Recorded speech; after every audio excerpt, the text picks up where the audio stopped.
بسم الله الرحمن الرحيم.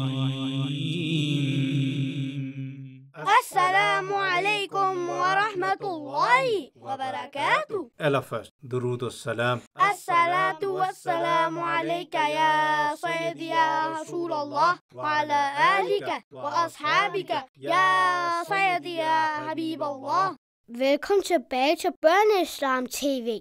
I dag taler vi om zakat, islams tredje søjle. Men vent, vi har en udfordring til jer. I slutningen af denne video vil der være en sjov quiz, så se godt med og se om du kan svare på alle spørgsmålene.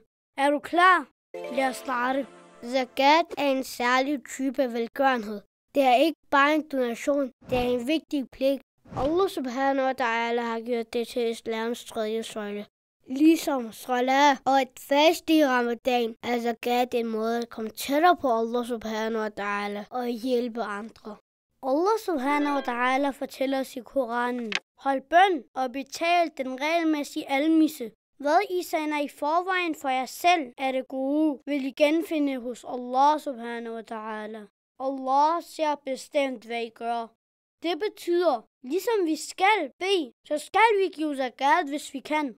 Profeten Muhammad sallallahu alaihi wasallam sagde også: den bedste velgørenhed er den, der praktiseres af en velhavende person, og begynd først med at give til dine pårørende. Det betyder, at når vi deler det, vi har, hjælper vi andre og gør verden til et bedre sted. Mød Ali. Ali elsker at spare penge i sin lille æske, men en dag ser han sin fætter Ahmed. Hvad ked er det, fordi han ikke har nye sko til sin skole. Ali husker, hvad hans mor sagde til ham. Zakat hjælper dem, der har behov for det. Ali beslutter sig for at give en lille smule af sine penge til Ahmed. Gæt hvad? Et par dage senere giver Alis onkel ham en endnu større sparekasse og nogle penge for at være så venlig. Subhanallah. Det der viser, at når vi giver, velsigner Allah subhanahu wa ta'ala os endnu mere. Vi betaler zakat af de penge, vi har sparet op, og giver kun 2,5% af det, vi har opsparet. Så det betyder, at hvis du har sparet 100 kroner, kan du give 2,5 kroner til at hjælpe andre. Det lyder måske så meget lidt. Man kan ændre nogens liv. Lad mig fortælle dig en anden smuk ting. Når vi giver zakat, belønner Allah subhanahu wa ta'ala os med endnu mere. Profeten sallallahu alaihi wasallam sagde: velgørenhed for mennesker ikke rigdom. Det betyder, at når vi deler, giver Allah subhanahu wa ta'ala os meget mere tilbage. Flere velsignelser, mere lykke og mere baraka i vores liv. Yay! Du nåede quizzen!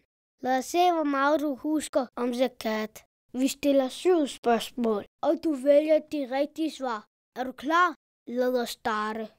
Hvad er zakat? A. En form for velgørenhed, vi skal give. B. En særlig bøn i ramadan.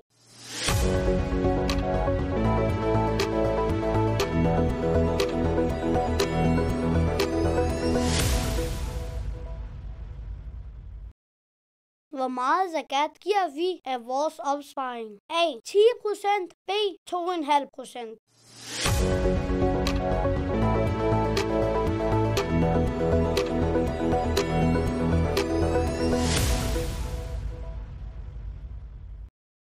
Zakat er islams søjle. A. Tredje søjle. B. Femte søjle.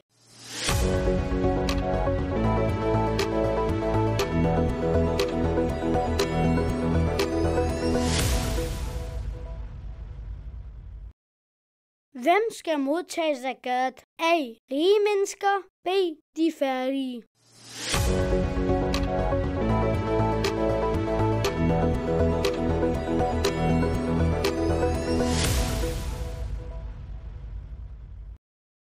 Hvem skal vi starte med at give zakat til? A. Vores fattige pårørende. B. Kun til mig.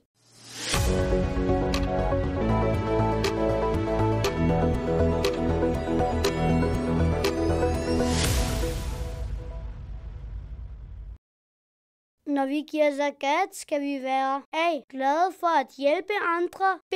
blive ked af det.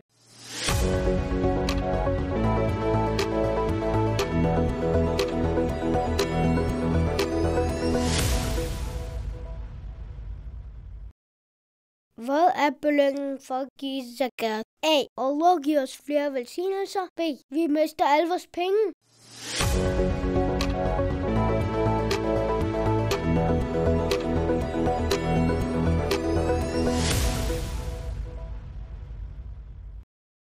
Det var fantastisk. Hvor mange rigtige fik du? Fortæl os det i kommentarerne. Glem ikke, zakat hjælper mennesker, renser vores rigdom og bringer os tættere på Allah subhanahu wa ta'ala. Lad os altid være venlige og dele, hvad vi har. Tak fordi du så med. Hvis du kunne lide denne video, så giv den en stor thumbs up. Del den med dine venner og familie. Glem ikke at like, subscribe for flere lærerige videoer om islam. Vi ses, og indtil næste gang.